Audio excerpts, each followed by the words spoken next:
Hey, what's going on, Lakers fans? This is Jonathan Hernandez of the Lakers Legacy Podcast, and we're number one. We're number one. We're literally number one. Like number one in the West. It's crazy. We're the best. Because last night the Lakers won their first home opener since 2016 by beating the catless Minnesota Timberwolves and winning in a very gritty, grimy, and inspiring fashion led by Anthony Davis and new Lakers head coach JJ Redick. All while they made history in the process, with LeBron James and Bronny James being the first father-son duo in the history of the NBA to step onto the court together and play basketball. What a historic moment for the James family, what an awesome sports moment, but most importantly for Lakers Nation, what a win. As you all know by now, the Lakers beat the new-look Timberwolves 110-103 on a night when the Lakers only shot 16% from 3, 5 of 30 from beyond the arc, had their starting backcourt only hit 1 of 12 from 3, Austin Reeves was 0 for 5, D'Lo was 1 for 7, the Lakers somehow shot less free throws than the Timberwolves. Despite them being the more physical and aggressive team all night, they shot 25 free throws to Minnesota's 27, and some of those free throws were ticky-tack fouls because the Lakers had gotten Minnesota into foul trouble early. And on top of that, they had LeBron James go 7 of 16 from the field and only put up 16 points. And yet they still won wire to wire. So how did the Lakers pull this win off? Well, the Lakers largely got this win with a good combination of trusting the process execution-wise with their multiple play calls and sets and ATOs that were just so brilliant and nuanced to watch in Game 1 of the regular season. And then besides that, they just outworked and outcompeted the Minnesota Timberwolves. And as the broadcasters were saying all night, it just seemed like the Lakers wanted it more. And the whole night, the Lakers were crashing the glass and beating the Wolves to 50-50 balls. They out-rebounded the Timberwolves on the offensive glass 15-12, and overall just generated so many more possessions and shots than the Timberwolves did. And as JJ Redick put it so perfectly post-game, we can offset bad shooting nights from 3 if we have more possessions, and more possessions the Lakers had. They had 10 more possessions than the Minnesota Timberwolves. And yeah, the Lakers' collective defensive hustle and activity was very apparent not only on the glass, but also in turning the Wolves over, as they forced the Timberwolves to cough the ball up 16 times and ended up outscoring them 17-7 in fast break points. The Lakers were hauling ass all the way down the court every single time. Even when the ball went in the basket, the Lakers were racing down to try and find easy buckets, and easy buckets they did find. Weird sentence. Anyways, for a team missing its second best defender and its best point of attack perimeter defender in Jared Vanderbilt, to win a grimy, gritty game like that, wire to wire, where their biggest lead was 19 points and their shots weren't falling at all, it was just super inspiring and super encouraging stuff to see on Game 1 of the regular season. And shout out to Coach JJ Redick for getting his first professional head coaching win. The guys showered him in the locker room with some water, which was kind of funny. And more on JJ Redick at the end for sure. But that'll do it for my general overview and recap of the game. Now let's turn it over to my nightly awards of the game. And while we transition over to that segment, please do me a huge favor and like this video, comment down below, and most importantly, please hit the subscribe button on this channel. For every new subscribe this channel gets, that is an extra hair on Coach JJ Redick's head that gets to stay black instead of turning gray, because we know that's going to happen just naturally coaching this team, because he is a basketball sicko. So do it for JJ and subscribe to this channel. All right, with that said, let's get into my awards of the night. All right, for my first award of the night, let's start with my play of the night. And for last night's game, I want to go with the very first play out of the half. Because how many times last season did we dread the Lakers coming out of the locker room to start the third quarter? How many times did we dread whether they'd have the intensity or the preparedness to extend their leads or even hold on to their leads? So what does JJ Redick do to offset those fears? right out of halftime, he draws up this beautiful set play for Austin Reeves to run pick and roll with LeBron on one side. And as LeBron rolls, AR hits him with a crisp bounce pass while AD is rolling to the rim, and LeBron immediately lofts it to the skies for AD for the jam. Perfectly executed play to get the Lakers off on the right foot to start the second half. And from there, the Lakers would actually build their lead up to around 17 points. A lead extended in the third quarter. What a concept. And so yeah, this play kind of exemplifies that type of crisp execution and smart play calling that the Lakers displayed all night, and that is why it is my play of the game. All right, next, I want to introduce a new award of the night and talk about the key run of the game, or key sequence of the game, key stretch of the game. And for this one, we are going to the 10:38 mark of the fourth quarter, when the Timberwolves had started to gain a lot of momentum and cut the Lakers' double-digit lead down to 4 points after a Naz Reid three-pointer. And guys, let me tell you, if you weren't getting Darvin Ham pockets PTSD from a big Lakers lead dwindling in the fourth quarter at this moment last night, then you frankly haven't been watching Lakers basketball that closely the last 2 years, and God bless your soul. Because this was prime hamster wheel master of panic time. 10 minutes left in the fourth, lead has dwindled to 4, Minnesota's got all the momentum on their side. If this were Darvin Ham, he would have let the guys on the court continue to ride the wave to see if they could figure it out. But no, what does JJ Redick do instead? He calls a time out. And then on top of it, if this was Darvin Ham, he would have 100% benched D'Angelo Russell at this point, because while D'Lo was doing a lot of really good things playmaking wise and actually had the second best plus minus on the night behind Rui, even at this point in the game, he was really struggling with his shot and he was acting very passively offensively.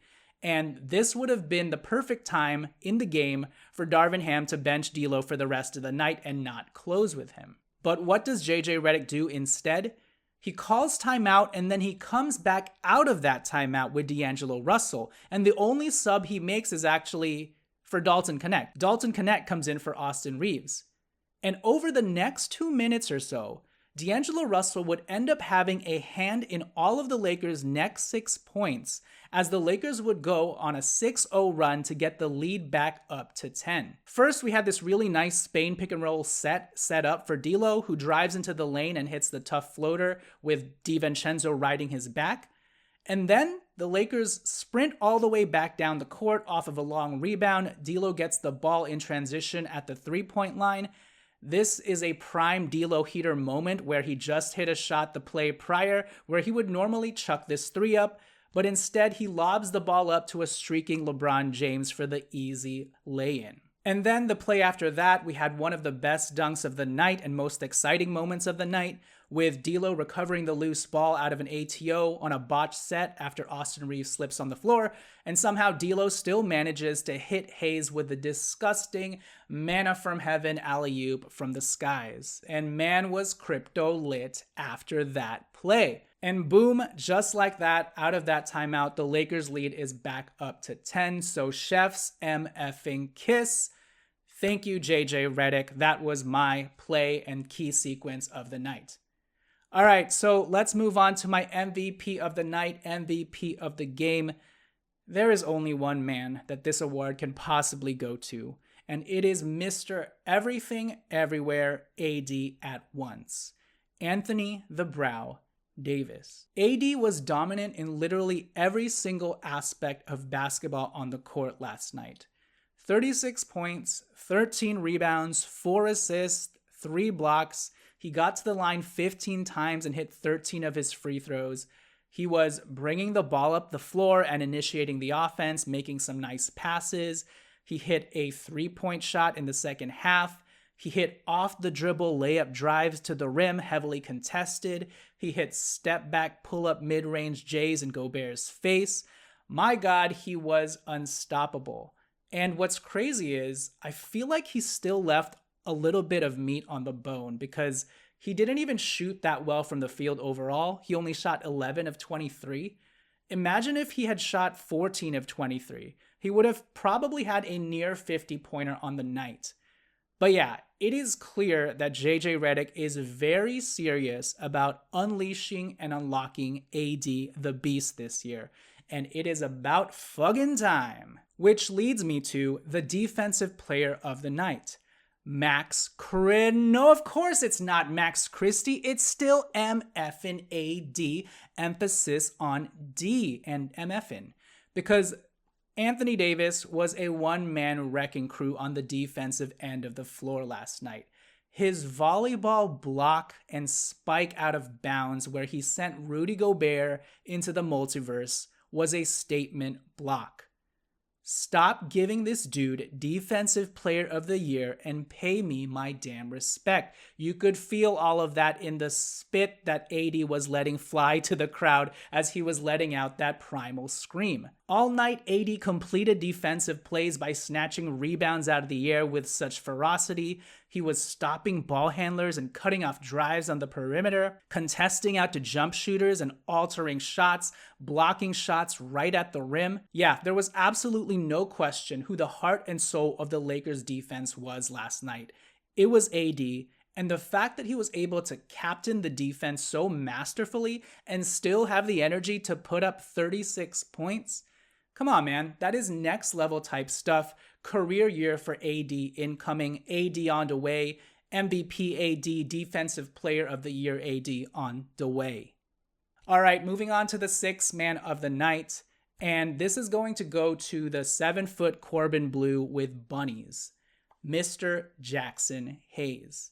In just 15 minutes, Jackson Hayes put up 10 points, 4 rebounds, and had 1 block. But it was his explosive athleticism, the way he ran the floor, the way he ignited the Lakers team with his aggressive rolling to the basket and his emphatic hammered dunks.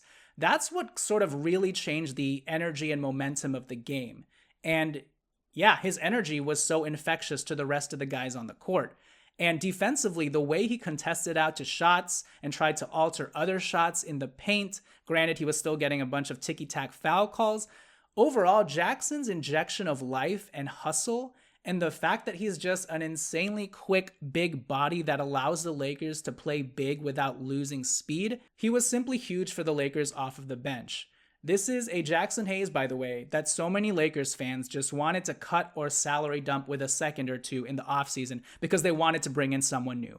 Thank God the Lakers didn't do that because Jackson Hayes is playing his bench role to perfection. My sixth man of the night. Lastly, my most improved player of the night, and I'm also going to call this one my unsung hero of the night, but this one goes to the Black Samurai, Rui Hachimura. Because man, did Rui bring the rumble and fight to Crypto.com arena last night, and man, did he set the tone early for the Lakers. He came right out of the gate hitting a nice high-arcing three-pointer, and then right after that, he posterized Rudy Gobert right on his chin and his nose and his 2 upper jaws. He was fighting and scrapping for offensive rebounds and getting his hands on loose balls. He was fighting for positioning and getting steals off of inbounds passes and igniting the Lakers the other way in transition. He was even getting blocks. That one block he had on Rudy Gobert when Rudy Gobert tried to go up on the other end for the dunk. No. Mr. Rui says, seppuku yourself at dawn. His activity and motor was just so revved up, and I've never seen Rui this engaged and energetic this consistently within one game before. And then offensively, he was just playing so efficiently as usual and taking what the defense gave him. He wasn't forcing anything. He was beating Randall at his own game and cutting backdoor on the baseline for easy buckets like this sick one-handed sledgehammer from Austin Reeves. 18 points, 5 rebounds, 2 steals, 1 block. Rui Hachimura was a team high plus 19 on the night, and man did that match up with the tape. So shout out to Rui Hachimura. Ganbatte kudasai. Alright, so those are my awards of the night. For my final parting key thought, I would be remiss if I didn't give new coach JJ Redick his absolute props. I mentioned it a lot in my previous preseason recaps, but JJ Redick really has these guys bought in and playing hard for him. They are literally running through a wall for this guy.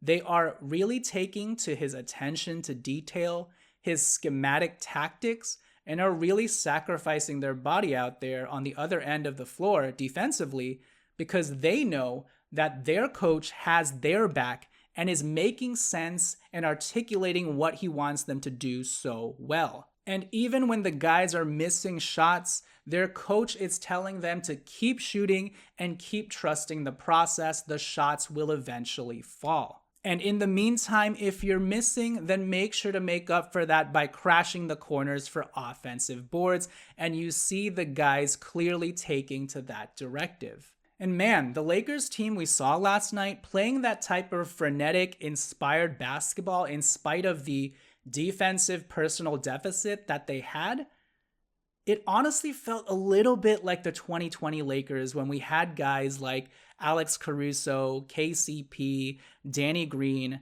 Kyle Kuzma, Markieff Morris, and Dwight Howard zipping up and down and all around the court and hustling their asses off. Except last night, our defensive personnel was clearly much, much worse, and yet the guys were still showing the requisite amount of effort, or even more. Because you had guys battling out there on every single play, and you have to give some credit, or a lot of credit, to the coach for that. But it's not just all about energy and hustle. You also have to credit JJ Redick with the immense game planning, the nuanced game planning, and how prepared he was coming into this game and how prepared he made sure the guys were. How prepared and locked in even a rookie like Dalton Connect looked. Dude, JJ Redick is so clearly grooming this guy to be the next great shooter and player, and he's instilling so much confidence in Connect so early on by running him through so many sets and utilizing his shooting gravity to make defenses pay, and we are getting tangible results so early on, and it is just so beautiful to see overall. From the timely timeout calls to the multiple successful ATOs the Lakers ran, to coming out of the half prepared and actually extending the lead, to not doing galaxy brain things by benching one of your best players in D'Angelo Russell and letting him find his way, to most importantly, making sure to feed the beast in Anthony Davis early and often, regardless of how many chippy shots he was missing earlier on in the game. JJ Redick has been true manna from heaven, a breath of fresh air for fans and for the players, and while it's just one game, the Lakers look like a completely different team from last year's team, despite running back nearly the exact same roster as last year. Folks, the JJ Redick era is here, so sit back, relax, mind the game, and go big Redick. All right, that'll do it for this recap video. We are hyped. We are lit. Life is good in the Lakers hood. It's looking like it's going to be a very fun season, Lakers fans. So do me a favor and express your excitement down below by leaving me with a like, a comment, and most importantly, a subscribe on this here video and channel. This has been Jonathan Hernandez of the Lakers Legacy Podcast, and I will catch you guys later after the next Lakers win. Peace out.